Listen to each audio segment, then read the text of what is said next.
औघड़ जो नीलोत्पल बिरलाल की एक अभूतपूर्व किताब है। ये गांव के जितने भी रीति रिवाज हैं, बोलचाल की में जो भाषा प्रयोग की जाती है, गांव की दैनिक दिनचर्या, गांव का जो छल कपट है, गांव की जो भाव भंगिमा है, महिमा है, उस पे एक बहुत अच्छी किताब है। ठीक है, इसको हम अभी कवर करने जा रहे हैं। ये इसका फ्रंट पेज है, कुछ इस तरीके से दिखता है। फर्स्ट एडिशन इसका जनवरी 2019 में आया था। सेकंड एडिशन मार्च 2019 में आया था। थर्ड एडिशन जो सबसे लेटेस्ट एडिशन चल रहा है अभी, मार्च 2021 का है।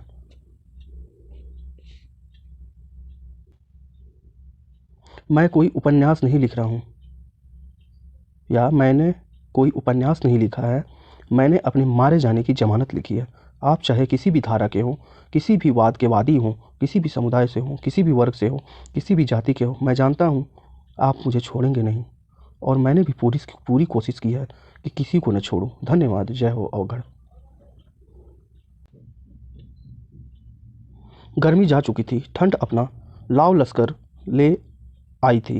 भोर के 4 बजे थे। रात के सन्नाटे का एक टुकड़ा अभी भी बचा हुआ था। हल्की हल्की शीतल हवा चल रही थी। मुरारी साव एक घियाई रंग की पतली डल वाली भागलपुरिया चादर ओढ़े अपनी चाय की दुकान पर पहुंचा। दुकान क्या थी, एक टाट की झोपड़ी थी। उसी में माटी का एक चूल्हा था, उससे लगा एक लकड़ी का बक्सा। दोनों तरफ एक एक बेंच रखी हुई थी। मुरारी साव की चाय की दुकान गांव के बस स्टैंड वाले मुख्य चौराहे पर थी। गांव में लोग अक्सर सूरज से पहले जग जाया करते थे। उसमें भी सबसे पहले भोर मुरारी साव की चाय की दुकान पर होती थी। 5 बजे सुबह से ही गांव के रास्ते सवारियों का आना जाना शुरू हो जाता था। गांव से होकर गुजरने वाली गाड़ियों की सवारी के लिए मुरारी की दुकान मिट्टी के कंतरी वाले असली दूध की बनी चाय सुबह सुबह एक आदत सी बन गई थी। यही कारण था कि मुरारी तड़के दुकान खोलने पहुंच जाता। तड़के मीन सुबह सुबह दुकान खोलने पहुंच जाता। जब तक गांव के लोग उठकर सूर्य देवता के दर्शन करते, तब तक मुरारी ठीक ठाक लक्ष्मी दर्शन कर चुका था। रोज की तरह आते मुरारी ने बक्से का ताला खोला, बर्तन निकाला। हालांकि लकड़ी का वो बक्सा इतनी जगह से टूटा हुआ था कि बिना ताला खोले भी बर्तन निकाला जा सकता था। ताला एक भरोसा देता था कि ये गांव का माहौल था कि भले दीमकों ने बक्से की लकड़ी खा ली, लेकिन एक जंग खा रहे छोटे से ताले के भरोसे की लाज आज तक कायम थी।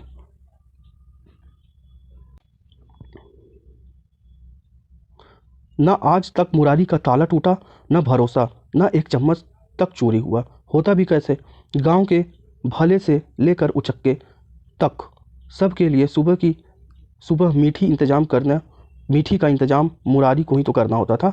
जिस दिन मुरारी की दुकान न खुले, कुछ लफुए तो सुबह से ही पहले ताड़ी पीने निकल जाते थे। वो मुरारी की मस्त चाय थी जिसने उन्हें अपनी ओर खींचे रखा था। वरना सुबह उठकर चाय पीने का रिवाज अब गांव से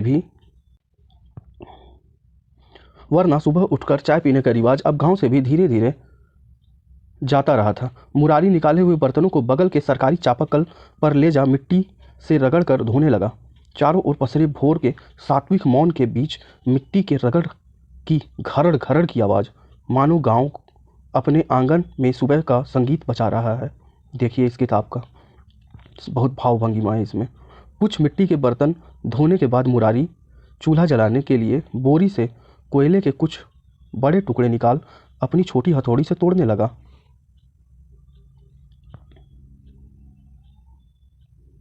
ठक ठक की आवाज़ अभी गूंजी ही थी कि बगल के आम के पेड़ से चिड़ियों का एक झुंड फड़फड़ाकर उड़ा, मानो इन चिड़ियों को रोज मुरारी की ठक ठक सुनने की आदत हो गई हो। जल्दी जल्दी कोयला तोड़ उसे चूल्हे में डाल माचिस मारी।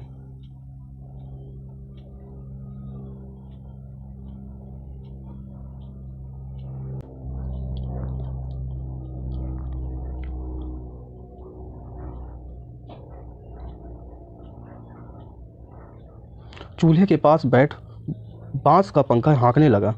ठीक है, चंद मिनट बाद धुएं का फुटबॉल गोला सा उठा और अब चूल्हा जल चुका था। इसके बाद वह दौड़कर एक बाल्टी पानी भर लाया। अब तक कोयला जलकर लाल हो चुका था। अब मुरारी ने चूल्हे पर भगोना चढ़ाया, दूध गर्म करने लगा। चूल्हे की दूसरी आंच पर मिट्टी के कंतरी चढ़ा दी जिसमें दूध लबालब भरा था। तभी उसको आहट सुनाई दी। कौन? जग्गू दा। मुरारी ने चूल्हे से निकल रहे धुएं से मिचमिचाए आँख को मलते हुए पूछा, कौन? जग्गू था। हाँ मर्दे, और कौन आएगा इतना भोर? दुकान में घुसते ही बाल्टी में मग डालते हुए जगदीश यादव ने कहा। जगदीश यादव गांव पिछिया टोला से थे। उम्र कोई 52-53 साल होगी। ठीक ठाक खेती थी, छोटी मोटी ठेकेदारी करते थे, कभी कभार ईंटा भट्टा लगाने का काम करते। एक ट्रैक्टर खरीद रखा था।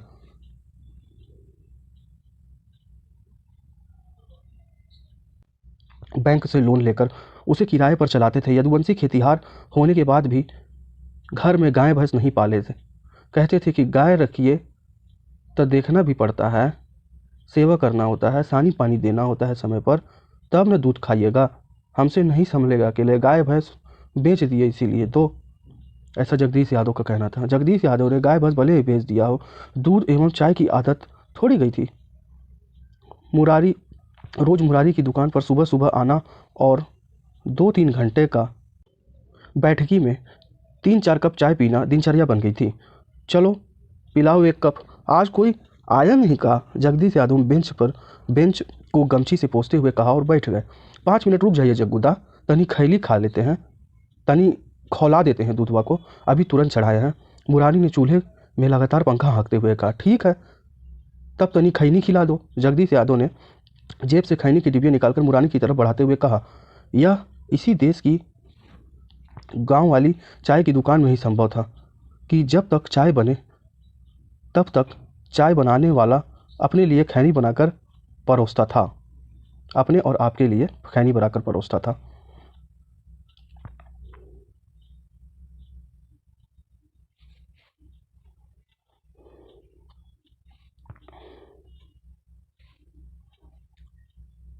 जगदीश यादव ने जेब से खैनी की डिबिया निकाल मुरारी की तरफ बढ़ाते हुए कहा।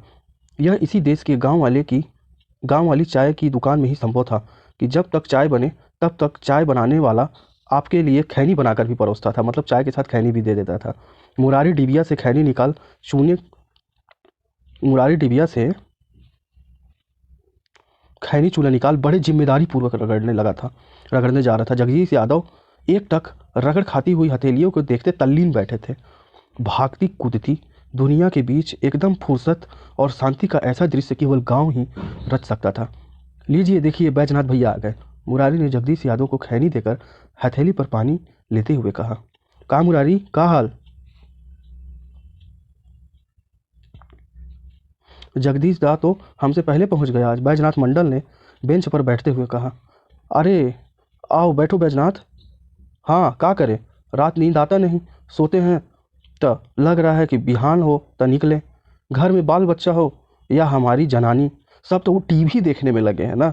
किससे बतियाइएगा घर में? जगदीश यादव ने बड़े सूने स्वर में कहा। एकदम यही हाल है सब घर का, दिन भर टीवी में घुसल रहता है। जब से ये साला डिश एंटीना आया है तब से जान लीजिए 24 घंटा कुछ न कुछ देते रहता है टीविया पर।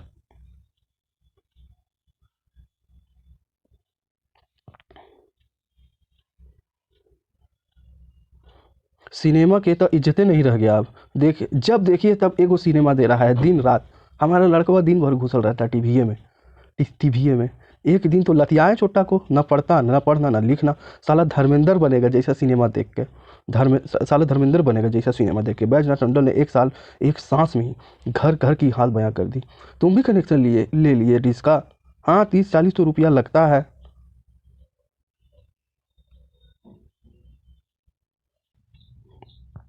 काहे न ले लेंगे। बैजनाथ मंडल गांव के पछिया टोला से ही थे।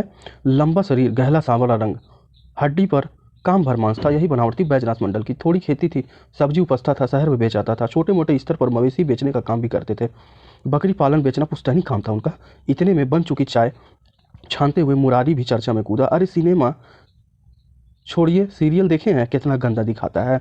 एक ठो पति के 3 ठो पत्नी, तो एक पत्नी के 2 ठो मर्द। एक ठो पत्नी के 3 ठो पत्नी, तो एक पत्नी के 2 ठो मर्द। मैंने क्या से क्या दिखा रहा है ये लोग, घर समाज बिगाड़ रहा है ये सब। मुरारी ने अपने सार्थक वचन के साथ चर्चा में एक नया फलक प्रदान कर दिया था। चाय पर चर्चा देश को कितनी सार्थक दिशा दे सकती है, यहाँ आकर देखा एवं समझा जा सकता था। दूरदर्शन और उसके समाज पर प्रभाव के इस सेमिनार का सत्र चल ही रहा था कि मस्जिद से अजान की आवाज़ आई। अल्लाह अकबर। लीजिए अजान हो गया, बैरागी पंडित जी के आने का टाइम हो गया है। मुरारी ने चाय के कप बढ़ाते हुए कहा। असल में बैरागी पंडित जी गांव के ही मंदिर के पुजारी थे। मंदिर के ठीक पीछे ही कुछ दूरी पर मस्जिद भी थी। गांव में मंदिर मस्जिद में बहुत दूरी नहीं होती है। अजान की आवाज़ अल्लाह तक जाने से पहले मंदिर के देवी देवताओं को मिल जाती थी। बैरागी पंडित जी को वर्षों तक अजान की आवाज़ सुनकर उठने की आदत थी। यह उनकी दैनिक दिनचर्या का अलार्म था। यह उनका दैनिक अलार्म था। अनाज सुन आवाज़ सॉरी अजान सुन उठने के बाद बैरागी पंडित जी झट झट नहाते धोते और फिर शंख एवं घंटी की ध्वनि से पूरा वातावरण ऊर्जा में हो जाता था। यह ध्वनि मस्जिद तक भी जाती। यह एक गांव को ही नसीब हो सकता था जहां ईश्वर अल्लाह दोनों एक दूसरे से बड़े प्रेम से सुन लेते थे। पंडित जी का पूरा नाम बैरागी पंडित था और गांव के मंदिर में ही 3 पीढ़ी से रह रहे थे। उनके परिवार में पत्नी और एक 21-22 वर्ष का लड़का चंदन पांडे था। बैरागी पंडित जी दिखने में गोरे, मध्यम कदकाठी के और पिंडनुमा पेट वाले थे। सर के बाल जितने भी थे सफ़ेद हो चुके थे। पंडित जी पूजा पाठ कर धोती कुर्ता पहन कंधे पर गमछा डाल रोज की तरह जब चाय की दुकान पर पहुंचे तब वहाँ कई तरह के मुद्दों पर बहस का माहौल एवं सामाजिक स्वदेश्यता का चरम छू चुका था। इसी बीच वहाँ गांव के मस्जिद टोला वाले लड्डन मियाँ भी पहुँच चुके थे। बाबा प्रणाम प्रणाम, आइए आपका ही इंतजार हो रहा था। पंडित जी को देखते हुए जगदीश यादव ने अभिवादन किया। बैठिए पंडित जी, हम बनाते हैं स्पेशल वाला चाय इलायची देके।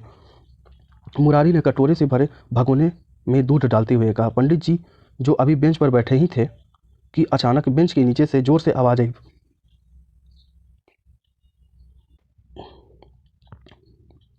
पंडित जी लगभग चीखते हुए उछलकर बगल बैठे हुए बैजनाथ मंडल के गर्दन पर लटक गए। बैजनाथ मंडल को सुबह सुबह बिना मतलब ब्रह्मगोद लेने का सौभाग्य प्राप्त हो गया था। ऐसा जिसे देख वह अकबका गया था।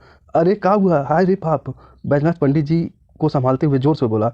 हा हा हा हा, अरे दादा कुछ नहीं, ई मोतिया पर पाँव पड़ गया सुबेरे सुबेरे।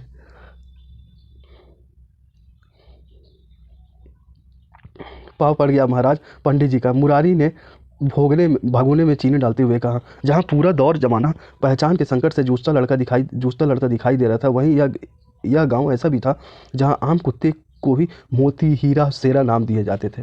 हैं, आम कुत्ते का भी नाम मोती हीरा शेरा नाम दिया जाता था। कई लोग उन कुत्तों का व्यवहार एवं दिनचर्या तक से परिचित थे। कौन कुत्ता कितने बजे किस मंदिर के आहते में बैठेगा और कौन अस्पताल के आगे पाए पर मूत देगा, यह भी बता देते थे। मुरारी फिर हंसते हुए बोला, आज तो जतरा बन गया इनका भोरे भोर। पंडित जी से इतना भारी आशीर्वाद पा लिया, डायरेक्ट माथा पर लात धर दिए, कल्याण कर दिए बैरागी पंडित जी इसका। मुरारी ने सही कहा था। लगभग 90 किलो के आदमी का पाँव एक मरमराए से कुत्ते की गर्दन पर पड़ जाए तो उसे हल्का आशीर्वाद नहीं कह सकते।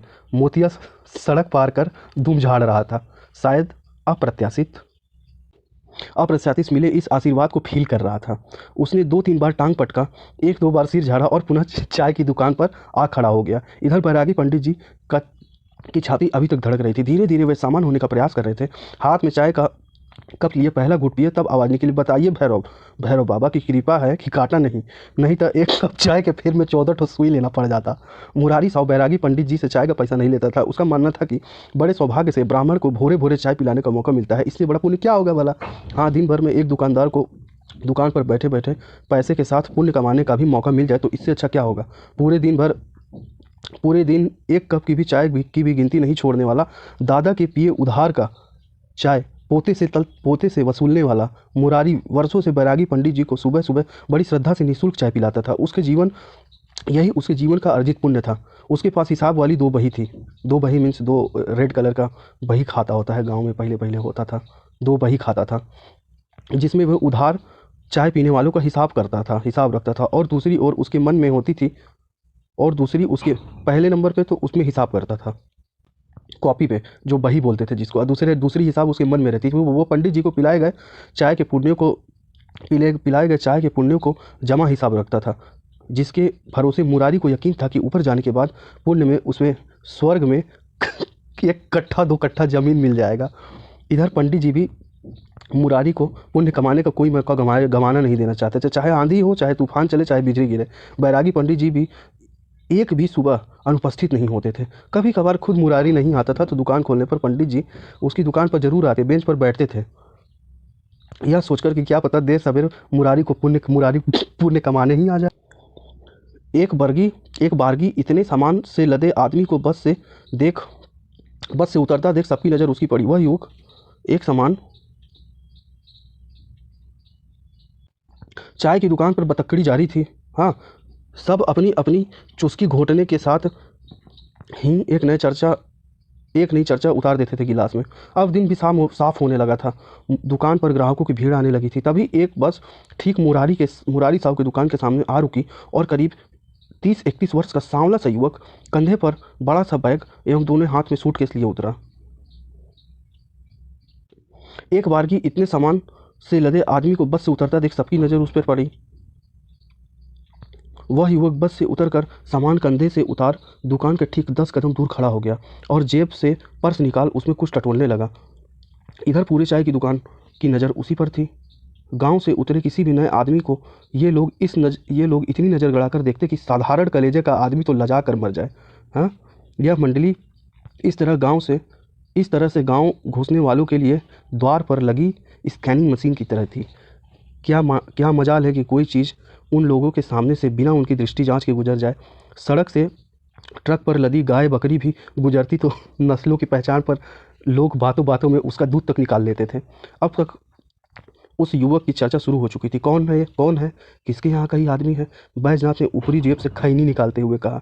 लोकल तो नहीं बुझाता है, किसी का घर का दामाद उमाद होगा। दामाद उमाद है क्या? जगदीश यादव ने अपने अनुभव से कहा। तभी एक युवक की नज़र भी एक बार चाय की दुकान की तरफ गई, फिर झट से उसने अपनी आंखें उठा ली। शायद उसे अंदाजा हो गया था कि पूरी दुकान की नज़र इधर है। इतने में उसे कुछ याद आया। उसने अपने बैग की ऊपरी चेन खोल उसमें एक भरी हुई पॉलीथीन निकाली जिसमें एक ब्रेड का पैकेट और कुछ आधे बचे हुए बिस्किट थी। युवक ने उसका रैपर निकाल कर पास बैठे हुए कुत्ते की तरफ बढ़ा दिया। कुत्ते ने लपट कर ब्रेड पर मुंह मारा और आंख मूंद खाने लगा। उधर हर सीन पर चाय दुकान पर बैठे लोगों की कैमरे से नज़र लगी हुई थी। अरे हई देखिए मोतिया का किस्मत, भोरे भोर पावरोटी पा लिया और बिस्कुट भी। लड्डन मियाँ खिलखिलाते हुए बोले, हम बोले थे ना कि आज पंडित जी का आशीर्वाद मिला है तो जतरा बन गया। तो जतरा बनबे ना करेगा मोतिया का, मुरारी ने उछल कर बोला और सब हंसने लगे। उधर युवक कंधे पर बैग डालकर सूटकेस उठाकर गांव के पूरब की तरफ निकल गया।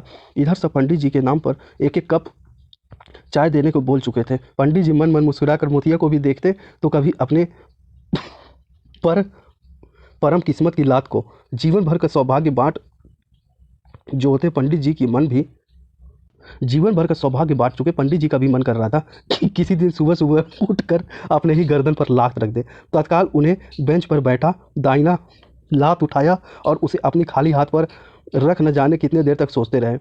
हाथ में लात का यह दृश्य विडंबना गढ़ रहा था कि चिंतन बुन रहा था, समझना कठिन था थोड़ा सा। ये था फर्स्ट चैप्टर अवघड़ का। इसमें 30 के आसपास टोटल चैप्टर हैं। तो अभी इसके आगे भी बहुत सारा रोमांचक की कहानी है। अगर आपको रोमांच भी पसंद है तो इसको देखते रहिए। बहुत सारा 31 चैप्टर है इसमें, जो भी मेरे से गलती होगी माफ़ कीजिएगा। आगे कंटिन्यूअस देखते रहिए। धन्यवाद।